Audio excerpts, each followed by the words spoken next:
So I just drove a while, and that's why you have a different background here. But I had to add one more thing. When I'm talking about self-sabotage, I'm not talking about how you, for me example, I hate doing administration. I always avoided that part, and like I really have to put myself through it. It's actually about the cause deeper than that. You have to ask yourself why. Everybody has these things they keep avoiding, and there's truth in the sentence, magic is in the work you avoid. Because the thing you keep avoiding has a reason. And I know my huge wound, trauma that I have to overcome, it's not from in this life, it's from a past life. And the root from my is I'm afraid to take responsibility because I did shits in my past life with huge consequences. And therefore I keep avoiding certain stuffs, and I never took responsibility for my own. It was easier to just hang my wagon on somebody else. And that's why I was never grounded and because I don't want to stand on my own 2 feet, literally. But if you want to reach that level of healing, you need to ask yourself why you keep doing some stuff. So if you think about, oh yeah, my self-sabotage is, for example, avoiding administration or doing taxes, or I don't know what it can be. Ask yourself why. Why am I doing that? And if you have the answer, ask yourself again, why am I doing that? And why is that? And why do I do that? And then you come to a core answer like, indeed. For example, I gave a workshop with connecting with clay, and some people are aware of their self-sabotage, some are not. And then I gave the example, for example, if you had to come to the workshop, what were your thoughts? For example, oh, I hope I can park nearby. Why? Why do you want to park nearby the workshop? 1, because you are afraid to come late. Why? Because you're afraid of what people think about you. Why? Because I think I might. Why? And then you can you come slowly more to the root cause. Or is it I want to park nearby because something might happen if I have to walk far? Why? Because I don't feel comforted. Why? Because I was not comforted when I was that age. Or why? And oh, okay, so you think, oh, I keep going in the same circle of this pattern. Why? And you can go more deep into the cause. And if you cannot pinpoint it in this life, you can be sure it's from a past life. And those fears, my friend, are huge. It's that huge that you do not want to go towards it. Good example. I always thought I was a free spirit. You cannot pinpoint me. I have my van. I was traveling Europe. I don't want to have kids because my freedom.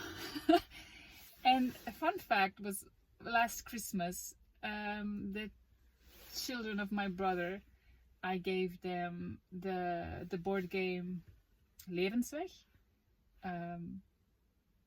Life Road, Road of Life. I don't know if you know it, but you can you have these little cars, and you can choose. Okay, I want to marry, or I choose. I want to have this much kids, or I want to study, or I go to work, or you always have these choices, and then your car takes a different route, and you come different things. And I was still in my heel. I was with huge anxieties then and stuff. And I was like, okay, let's play the game. And I thought, now I'm going to choose everything differently than what I actually did in my life. I thought this is going to be fun. And so I start off with, okay, what was the first choice? I'm not going to study, I'm going straight to work. And then it was like, oh, I'm gonna get married and I'm gonna get kids. And by the time I was on that point, I got this huge anxiety. And it came to the surface like oh, it's not that I didn't want it, I just was afraid of the responsibility.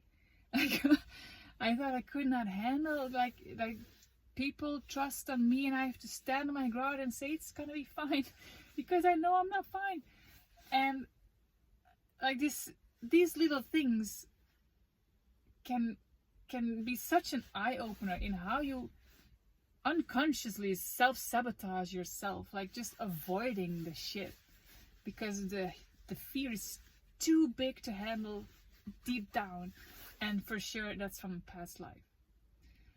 And the only way, I'm sorry my friend, is to go there and do the work, because magic is in the work you avoid. Heaven, the way to heaven looks like hell, and the way to hell looks like heaven. So if you want to have your paradise on earth, you have to walk through the fire. And like I said before in this video, ignore the symptoms and go for it. It's the only way. It's the only way. And I must say, once you see that, and just trust me on it, but once you see it and you start feeling it, it gets easier to trust it. And just what helps, just name the fear, a stupid name, a ridiculous name. I don't want to say an example, because if someone's name is that, I'm sorry, that would be bad. But choose a name that makes you laugh.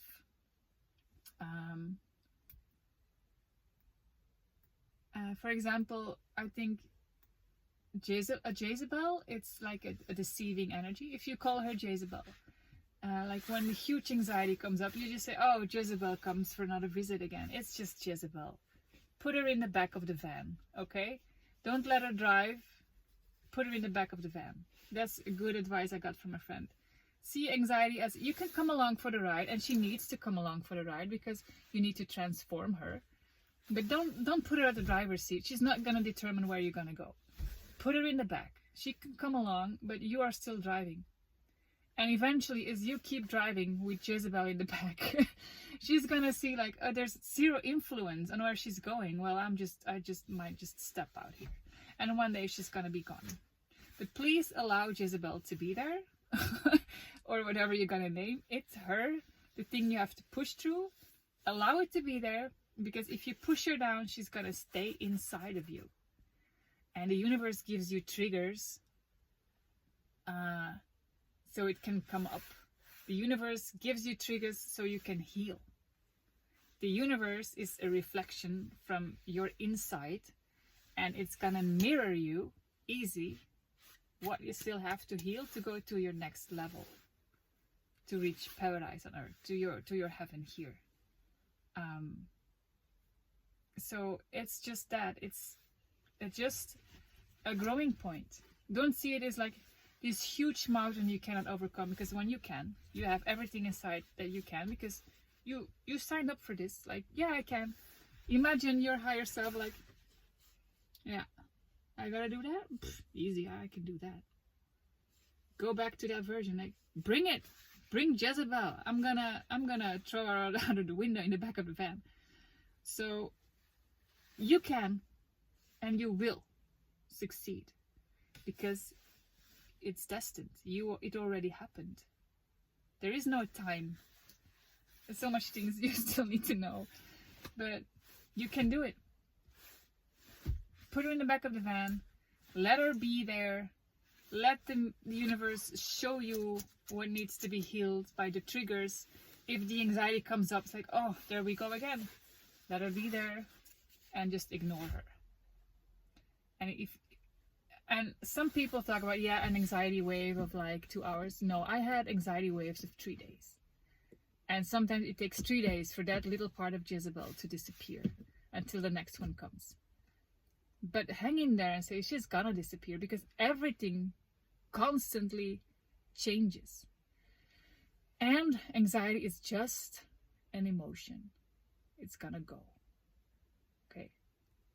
You got this.